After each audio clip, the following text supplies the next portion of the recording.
Hi you guys, so today we're going to be looking at a bit of a recap about decimals and decimals up to two places. It's going to be sort of an introduction video and a recap video, kind of going over the whole point of decimals and hopefully just explaining to make it a little bit more easy to understand decimals.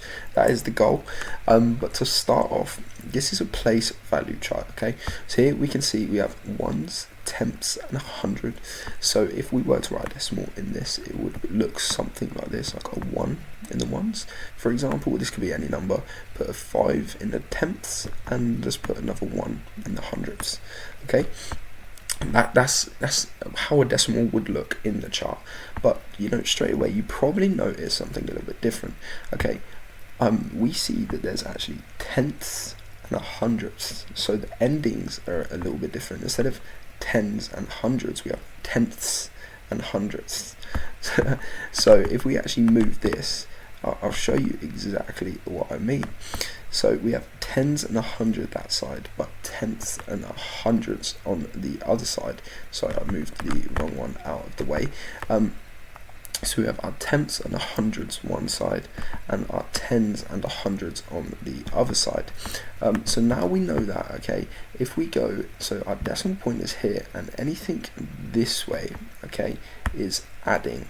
Okay, so it's getting higher, the number is increasing, and anything that is going this way is actually a smaller number, or we are minusing away from a number. So ones, tens and hundreds this side are adding, and tens and hundreds this side is getting smaller and smaller and smaller and smaller, and we're taking away from a number.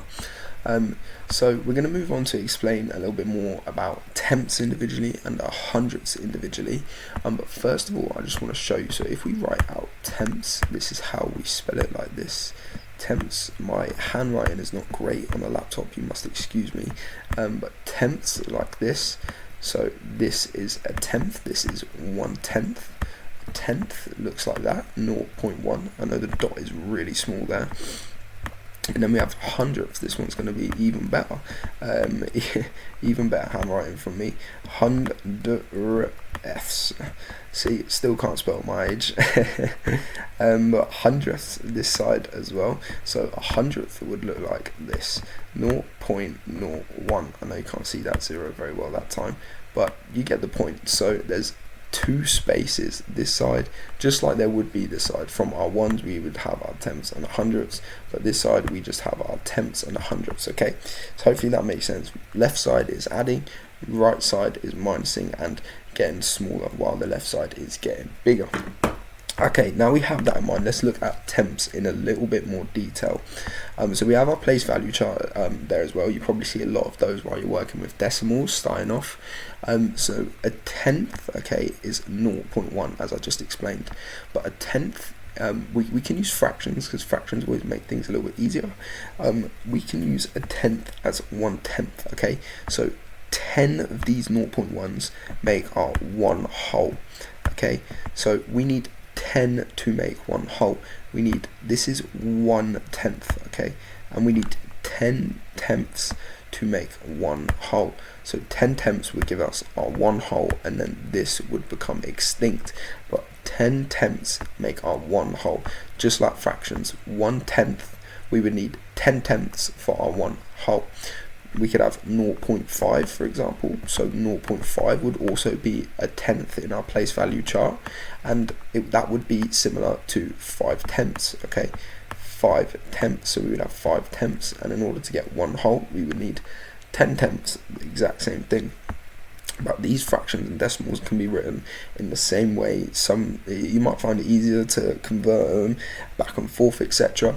But yeah, let's look at the hundredths next, because the hundredths are the next place on our place value chart. And I'm just gonna draw a naught, a naught, and a 1. Just start easy for 1. So here we have 1/100th. Okay, 0.01.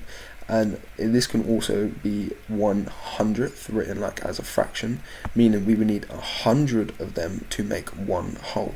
So 100 of these gives us our one whole, and then it would knock off all of these, right?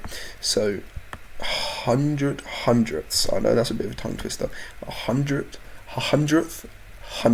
No, 100 hundredths. That's it. 100 hundredths give us our 1 whole. So a hundredth decimal will always be on the second point after a decimal. So the second number after a decimal. Okay, that's our hundredths. First one is tenths, and then we have our ones and tens and hundreds. So try not to get them confused, because I know it can be a little bit difficult working with different numbers in different places. Okay, a little bit of a recap. Tenths place is 0.1. Okay, so a tenths place is 0.1. That's where a tenth lies. We could have 2 tenths. So a tenth would be on the first value after a decimal point, but a tenth can also be written as 1/10. Or if we had 2 tenths, we could write 2 tenths, or 5 tenths, 5 tenths, 9 tenths, 9 over 10. The exact same thing, but we need 10 of those to make our 1 whole again. And our hundredths is the second value after a decimal. So there would lie our hundredths, and that is also 1/100ths. We could have 20 hundredths, and we would still need our 100 hundredths to make our 1 whole number. We could have 99 hundredths, but we would still need that one more to make our 1 whole number. Okay, but that's kind of our recap on decimals. I hope that kind of explains it a little bit to you, why we put the values where we do. But yeah, thank you.